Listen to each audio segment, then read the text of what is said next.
आलिया, इतना कुछ हो गया और तुमने मुझे बताया ही नहीं। तुम खुद ही तो 2-3 दिन से गायब थी। मैंने तुम्हें इतने कॉल्स, इतनी मैसेजेस किए, लेकिन तुमने मुझे कोई जवाब नहीं दिया। तो मैंने बताया था ना कि मैं थोड़ा सा बिजी हूँ, घर में कुछ प्रॉब्लम चल रही थी। एनीवे, तुम बताओ, तुम अब क्या करोगी? पता नहीं, वासे ने तो अपने ऊपर से इल्जाम हटाकर मेरे कैरेक्टर पर इल्जाम लगाया है। शाज़मीना, मेरा दिल तो जैसे टूट ही गया है। मैंने तुम्हें कहा था ना कि वासे का कहीं अफेयर चल रहा है। देख लिया अब तुमने। मैं तो कहती हूँ तुम ना इस बेकार करप्ट आदमी से ना जान छुड़वाओ और तुम फराज से शादी कर लो। तुम्हें ये बात समझ क्यों नहीं आती है? मैंने कितनी बार कहा है कि मैं फराज साहब में इंटरेस्टेड नहीं हूं। मैंने अगर जिंदगी में किसी से मोहब्बत की है ना, तो मैंने वासे से मोहब्बत की है, और वो ही मेरी पहली और शायद आखिरी मोहब्बत है। अकल इस्तेमाल करो आलिया। वो तुम्हें अपने दिलो दिमाग, अपनी जिंदगी से निकाल चुका है। अब वो तुम्हें एक्सेप्ट नहीं करने वाला। मेरी मानो तो उसको तुम अभी कॉल करो और उसको बोलो तुम्हें तलाक दे दे। प्लीज ऐसा तो मत बोलो। देखो आलिया, वो तुम्हें अपनी लाइफ में एक्सेप्ट नहीं करने वाला। और तुम्हारी बहन खामखा अपना सिर्फ टाइम वेस्ट कर रही है। लिसन, चलो मान लेते हैं कि हॉस्पिटल से मिस्टेक हो गई, वो रिपोर्ट्स गलत आई बाय मिस्टेक। मुझे एक बात बताओ, वासी ने जो तुम पर इल्जाम लगाया है फराज के हवाले से, और जो तुम्हें अब उसके एक्स के बारे में पता लगा है, तुम्हें लगता है ये सब कुछ जान के भी तुम उसके साथ रह सकोगी? नहीं ना। देखो, एक बार ट्रस्ट टूट जाए फिर दोबारा नहीं जुड़ता।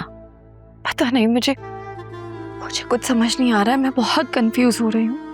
मैं अम्मा अब्बा के घर आ तो गई हूँ, लेकिन ऐसा लग रहा है जैसे मेरे वजूद का एक हिस्सा वासे के पास ही हो। मैं तुम्हारा दुख तकलीफ समझ सकती हूँ, तुम्हारी कैफियत को अंडरस्टैंड कर सकती हूँ, लेकिन Alia, why don't you understand? Self respect सबसे ऊपर होती है और उससे बढ़कर कुछ भी नहीं होता। उसने आज तुम पर एक इल्जाम लगाया, कल दूसरा लगाएगा, फिर तुम क्या करोगी? पता नहीं शाज़मीना, मुझे सीरियसली कुछ समझ में नहीं आ रहा। अच्छा ठीक है, कोई बात नहीं, तुम ऐसा करो, तुम मेरे घर आ जाओ, हम बैठकर बात करते हैं, ओके? लेकिन मैंने तो तुम्हारा घर भी नहीं देखा हुआ। तो उसमें कौन सा बड़ी बात है? मैं तुम्हें लोकेशन सेंड करती हूँ, जस्ट कम ओवर। हम बैठ के बात करेंगे, कोई ना कोई सॉल्यूशन जरूर निकालेंगे, ओके? ठीक है, टेक केयर।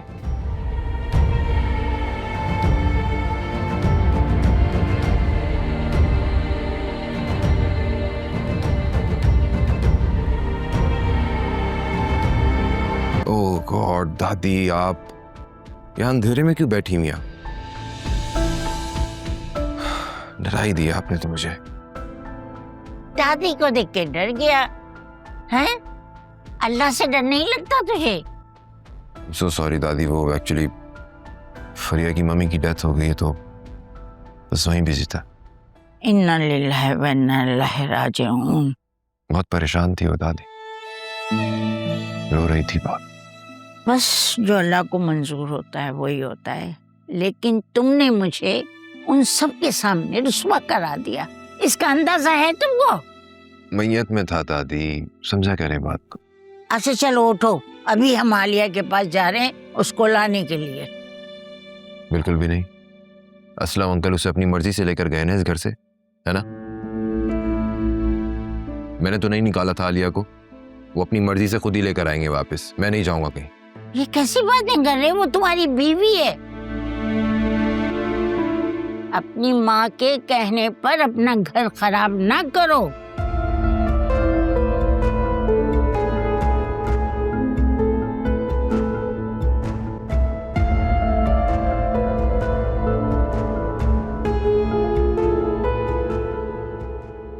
वाह वाह वाह, अम्मा रात के 12 बजे पोते को पट्टियां पढ़ाई जा रही हैं, और वो भी माँ के खिलाफ।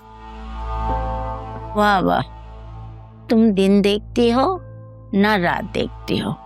बस हर वक्त अपनी बहू की साजिशों में लगी रहती हो। अम्मा मैंने कौन सी साजिश की है उसके खिलाफ?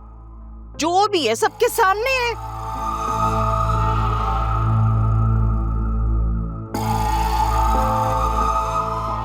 अब आसिफ, मैं तो कहती हूँ तुम उसे छोड़ दो। मैं दूसरी शादी करवाऊंगी तुम्हारी।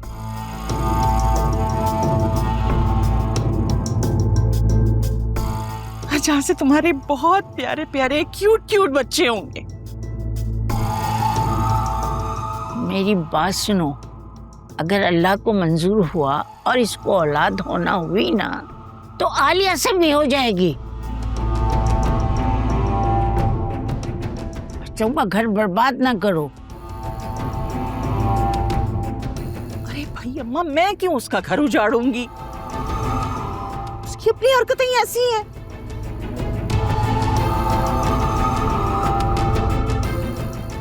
मैंने थोड़ी ना कहा था उससे कि शौहर से अपनी रिपोर्ट छुपाओ या फिर ऑफिस में उस आदमी के साथ।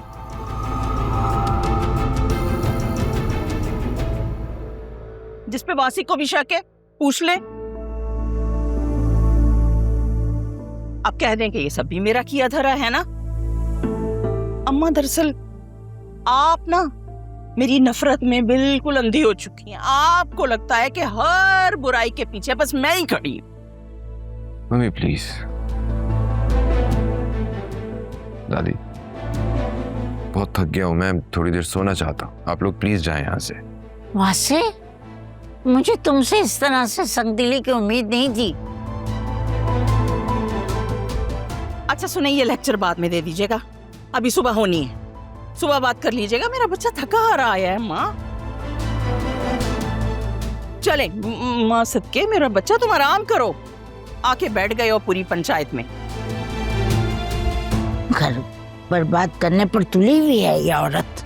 तौबा तौबा, अल्लाह माफ करे।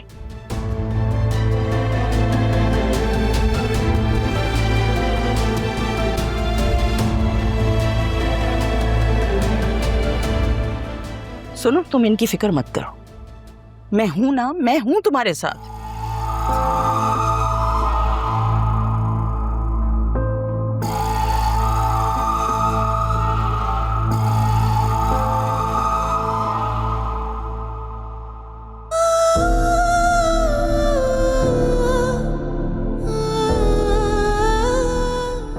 यही चांद तो मेरे कमरे की खिड़की से भी दिखाई देता था।